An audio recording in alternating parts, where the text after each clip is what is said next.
And now to campaign 26 and the race for governor. Connecticut voters will want to know what the candidates plan to do about electricity costs. Today, Governor Lamont making a few proposals. Your chief political reporter, Susan Raff, is live at the state capitol right now. Susan.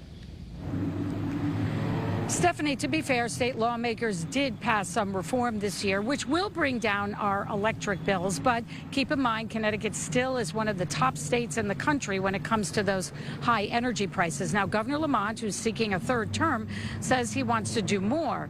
But his opponents say it comes way too late and billions short.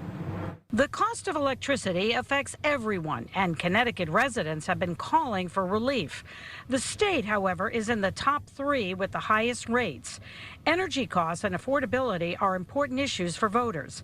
On the campaign trail today, Lamont is pushing for the utilities to be more accountable, with regular reviews and more oversight, more power for state regulators, and requires Eversource and other utilities to have franchise agreements to earn their right to operate as a monopoly. Look, I have a good personal relationship with the folks at the utilities. We talk all the time, and then they don't get their way and they sue us. So you've got to be able to stand tough on behalf of the ratepayers.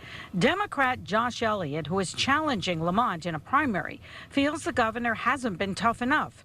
He says this plan is incredibly weak. It does nothing to address the excessive profits Eversource and UI extract from Connecticut families year after year.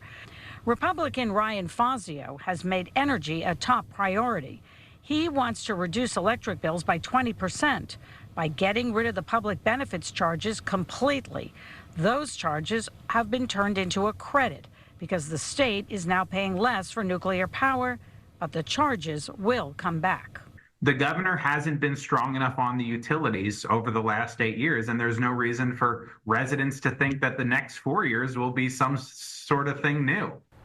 Eversource didn't have a lot to say about the governor's plan, except we are reviewing the concepts announced today to see if they align with the customer-centric focus that is always our top priority. The legislation that lawmakers passed this year will reduce our electric bills by an estimated 14%. Now, Governor Lamont is also a big supporter of clean energy and renewables. Ryan Fazio says he is too. However, he doesn't think that the state should be involved in that at all. He feels it should be all funded with private companies. Your chief political reporter, Susan Raff, Channel 3 Eyewitness News, live at the state capitol.